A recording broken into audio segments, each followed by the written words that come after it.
We're keeping the focus on the need to remove George Santos from Congress. There's a petition online that Yes, my friend that's voted right. and signed it. Great, Exactly, glad you really? did. Yes. And because it's whether you're obviously, I wish I could have done more to get our message out. I could have wish I could have done more to expose George Santos.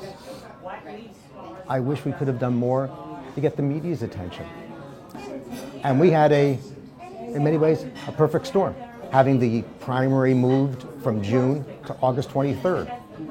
So we only had 10 and a half weeks for the general election, which certainly limited what we could do, and of course, limited our resources enormously. I actually put 17 grand into doing opposition research on myself. And the Democratic Congressional Campaign Committee did their opposition research on George Santos. Did your campaign spend any money doing opposition research on George Santos, or just on yourself? Just to myself, because we're required to. And I know there'll be people who have their own interpretation of opposition research work.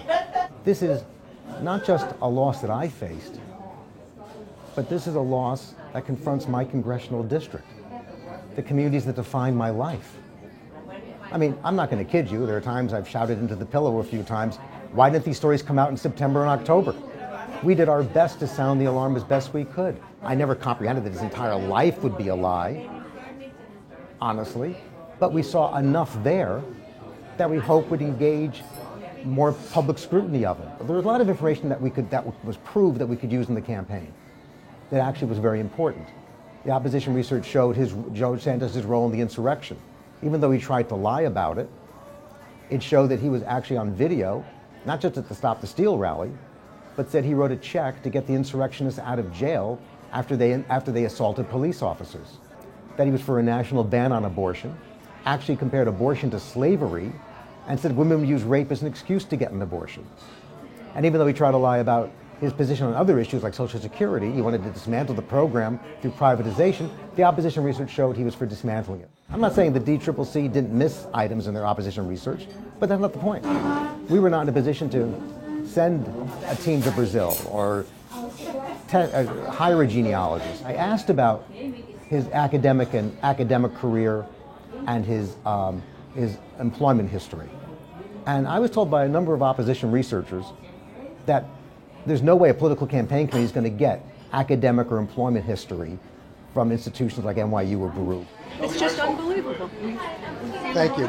Well, we're going to do our best to turn every it day there's something new. Everyone knows who's bought. The question is who bought them. That's what this investigation hopefully will find out. Yeah, I suffered a loss, and I feel sad and frustrated about it for sure, and angry about it. But the bigger loss is what it's done to people's confidence in the system, what it's done to our congressional district.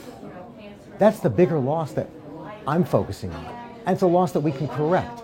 That's why I'm so invested in making sure that we do have this very aggressive effort to call for his ouster for Congress.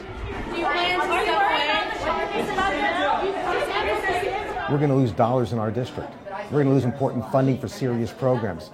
People don't have a representative they can engage with, whether it's a veteran looking for help or a senior citizen looking for assistance. So these are real issues to me. It ends when the Republicans who know he's a gangster, know he's a fraud, know he's a criminal, have the courage to stand up and call for his removal.